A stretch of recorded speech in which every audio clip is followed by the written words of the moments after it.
Mga Machi Woodworks, no? Kamusta kayong lahat dyan? Welcome back sa channel natin. Nandito ulit tayo sa May Kawayan, Bulacan, no? Kapit-bahay lang halos nung unang ginawa natin, yung shaker door. Diyan lang, sa kabilang street yun. Ngayon, kakabit naman tayo ng countertop dito, ano? Kasama natin si Kuya Rolly at saka si Kuya JR. Yung push natin matapos today, ang magiging kulang lang natin dito. Isang pintuan doon kasi hindi nagpanag po. Tapos dito, mayroon tayong ginawa kanina, puro computer, ginawa ko agad yung dito kasi lang may sakto yung height niya, yung height. Baka nakakabit na yung ano. Kaya hindi talaga namin ginagawa. Pag nakabit na yung bato, saka yan. Kasi nagkakaroon ng adjustment yan sa paka eh. Naiba pa yung height niya. Okay, so ito. Pilitin natin itong matapos din ngayong araw. Iniwan ko muna yung project natin sa kabila na San Pedro, yung mga closet doon. Andun ngayon sila Kuya Alfie, gumagawa sila doon. No? Continue ulit natin yung vlog natin doon. Sila Brian naman nasa Quezon City. Pupunta rin tayo doon pagtapos natin dito. Kaya punta tayo sa Quezon City, may ginagawa tayo din na entertainment. No? Pasyalan din natin entertainment doon. Sa vlog na yun dito, sama na natin yan. No? Alright!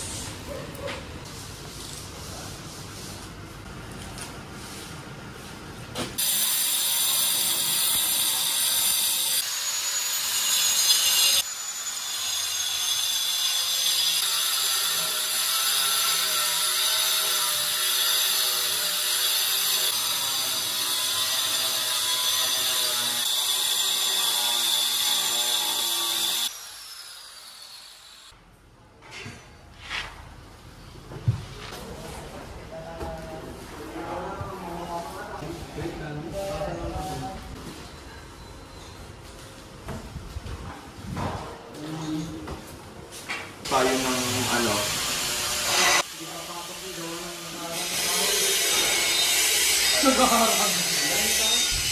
O ayun mga tol, no? Kamusta kayong lahat dyan? Ayan na ulit. Galing tayo ngayon dito sa Marilao, Bulacan, yung pangalawang project natin dito.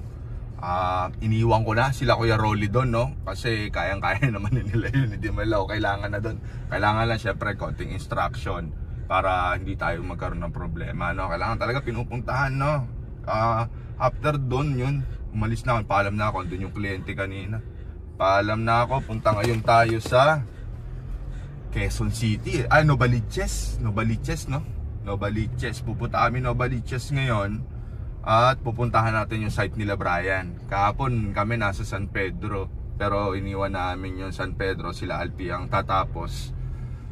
Ngayon naman, puntahan ko naman yun doon, sa ayan, sa Novaliches. Tapos pagka natapos tayo maaga-aga doon, subukan pa natin makadiretso pa ng San Pedro, para lahat ng site diretso tapos lahat, no? Yun talaga sikreto para makarami ng project, no? Kailangan talaga nakatutok, kailangan talaga siya pupuntahan lahat ng site. Di pwedeng, okay naman yung mga tropa natin, kaya naman nila lahat yan eh.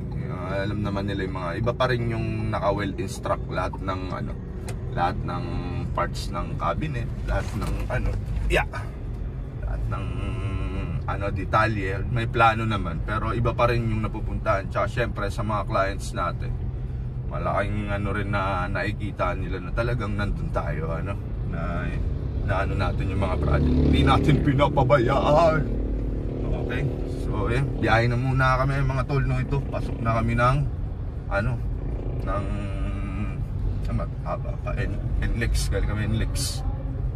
NLEX nga to. Ayun nga, naabot din ng 30 minutes. Mag-isang oras din yung biyahe natin, no? Dito na tayo ngayon sa Novaliches. Check natin dito. Tara. Sige pa, kailan po? Maganda ka na dito, level. Ayun, kilala kayong wire, di ba? Pang supply kasi darating din ng TV. May adyan. Hindi may bahay sa yung ayun na.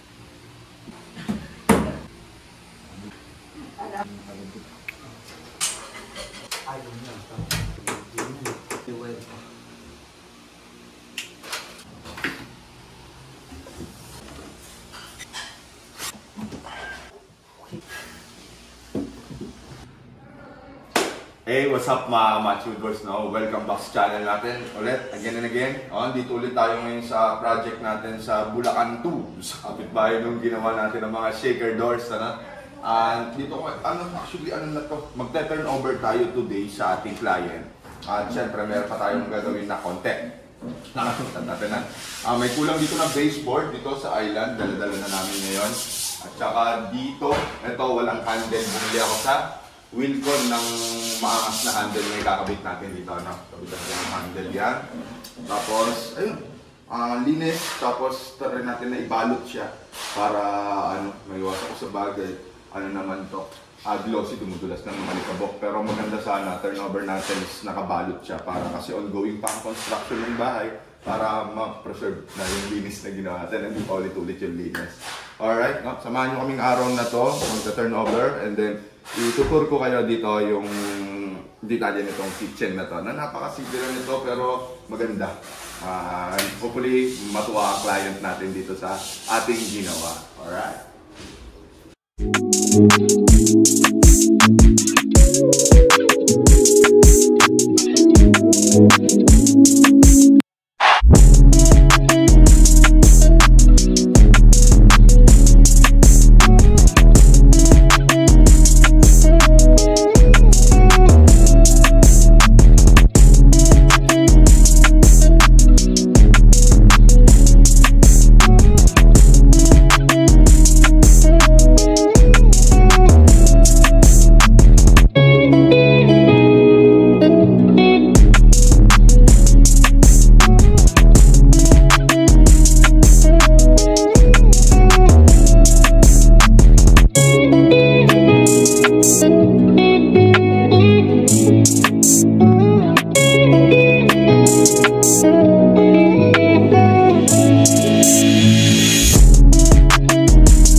At ayun na nga, natapos na kami dito sa project namin dito sa Mekawayan, Bulacan Part 2 na naman, yun, ang ginawa lang naman natin ngayon ay nagkabit lang ng handle at ito turnover natin kay client. Andiyan na ang client sa labas, sinihintay na tayong matapos na tayo. Kaya ito, pakita ko sa inyo isa-isa yung mga nito. Konting detalye nito, ito yung lababo nila, sila nag-provide niyan. Hindi na namin na sinet up yung gripo at accessories niya. Kasi hindi siya, meron naman silang plumber. Yun na ang magkakabit. At saka kung mapapansin nyo kagad, nakabulat-lat pa ang mga wires. Dahil si Kuya Electrician na po nila ang magala. Shoutout muna Kuya Electrician natin, andyan dumaan. Siya na daw ang mag-aano po niyan, magsiset up kasi iba yung plate na ginagamit nila dito. Siyempre yung mga pangmayamanin, wala pa. At ito, ayan, itong project na to, actually last year pa kami magkausap nito ni Ma'am. Ayan, tuloy na at ito na siya, tapos na. Mabuti na lang at pinauna nila Ma'am, thank you nga pala sa mga nakasama natin dito, sa mga contractor nitong bahay na to, na ayun, na priority na tiles yung baba para ma-deliver na agad yung project natin. At actually itong na to, konti mapapansin nyo, yung mga accessories niya, ito, hindi na ako nakapaglagay ng ladder unit. Gusto ko sana maglagay ng ladder unit kaso hindi na enough yung space kasi may poste dito. Tapos may poste din dito. Kaya ang tuloy nito ay hindi na siya 600. Kaya gumawa na lang kami ng DIY na kahit pa paano, may pull out, wala na talagang mabibiling accessories pagka yung ang depth niya is kulang sa 550, parang ganyan, or 500. Ito, gumawa na lang kami, yan, kulay gray, nilaminate din namin. Para maganda naman tignan na meron tayong pull out dito na pantry. Kaya, yun yung pull out pantry natin. And then sa taas, mga lift-up doors. Doors lang, hindi ko nabubuksan isa-isa kasi ito, dito merong dyan, pinto. Tapos ito, wala rin accessories na nailagay dito kasi nga may poste. Kaya maglalagay lang tayo siguro na Ito, wala rin. May shelves naman to, kahit pa paano. Tapos ito, single lang din. Lalo na bago. Pero, gumawa rin naman tayo sa condiments, no? Dalawa yung kung ano natin, condiments natin. Tapos, ito, mga tandem box. Dalawang set din ng tandem box yung nilagay natin dito. At ito yung cutleries. Ayan, yung mga cutleries. Tandem box pa rin. Alright. Tapos ito yung hinabol natin nung nakaraan. Nung isang araw dito na ako nag-drawing. Kasi nga, kailangan natin makuha yung yung height nito na naka-finish na. Kasi mahirap pagkailan na sa plano. Kasi pag nag-i-install, minsan nagbabago yung height nitong depende sa level ng pader. Kaya mas gusto namin to kasi para maging ganda niya tingnan, fit na fit siya, walang mga awang kasi late na natin sa sinukat nung nakapag-ano na ng bato. Tapos ito, pinasa ko agad sa office, and then kinat na agad nasambol na ito na siya ngayon. May pintuan siya na salamin, lagayan ko ng mga koleksyon na alak siguro ni Sir, no? Ito, meron pa pala akong dito. Medyo nalungkot ang client natin dito kasi walang pull down mechanism kasi dito dapat yung nakalagay. Ang kaso mo, meron na naman poste kaya ganyan yung loob ng cabinet natin. Hindi siya, hindi kaya ng depth yung pull down mechanism, 350 ang depth nun. Pag nilakihan pa natin yung depth natin dito, alang-alang na, babangga na sa hindi na siya pasok sa standards. No? Kaya bumawi ako kay ma'am, wala akong nakabit na gano'n. Dito, ito naman yung nilagay natin. Itong, yan, peanut corner, ang dyan tawag yan. Peanut corner basket, ayan. Ang galing, soft closing din siya. Ayan, alin malakas yung dating nito. Ang mayaman Okay, so ayan, yan yung isang magandang nilagay natin dito. Soft close lahat ng pinto. Tapos, ito, wala rin ito kasi may breaker din dito. Dito yung breaker nakatago. Ayan, kaya wala rin tayong details na nailagay dito. Ayun, ang quartz natin, ito yung mga bagong labas ng ngayon, ng milestone. Yung design niya. Okay, maganda yung niya ngayon, yung pagkaputi niya, puting-puti yung natin ngayon ng quartz. Alright, sa harap, may mga ilaw to, pero hindi pa nakakonect yung yung sa electrical kasi ayan pa, gumagawa pa sila pagkaan yung mga ilaw yung lahat, pati itong harap ng island, may ilaw yan. At ayun, ngayon, ibabalot natin naman to. Hindi pa tayo tapos, try pa naman mag-ano pa kami ni Kuya Matt, shoutout kay Kuya Matt, naman natin. Babalot namin ito kung ilalim na to. Kasi prone to sa sa damage kasi ongoing pa yung yung construction dito. Kaya ibabalot natin siya today. So, ayun, maraming salamat sa panonood, no. Actually, oras na ba ngayon? Wala kasi ako relo. At nag-grinder na. Hindi na lang alas 3 na. After nito, pupunta pa kami doon sa Greenview. Yung isang next video natin yan, yung Greenview project. Magkapit bahay din na bahay yun.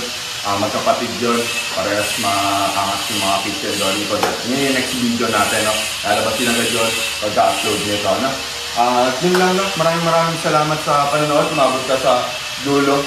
Maraming salamat sa panonood niya sa mga vlog namin. At kung kayo ay mga kliyente mga nasa abroad o nasa Pilipinas, huwag magdadalawang isip mag-message sa ating page or tumawag po kayo sa mga numbers na nandyan. At ayun, kami po ay nandito para gawin ang inyong dream kitchen. Alright? Ito yung sample ng gawa namin dito sa May Kawayan, Bulacan. Maraming salamat sa panonood. See you next time. Paalam.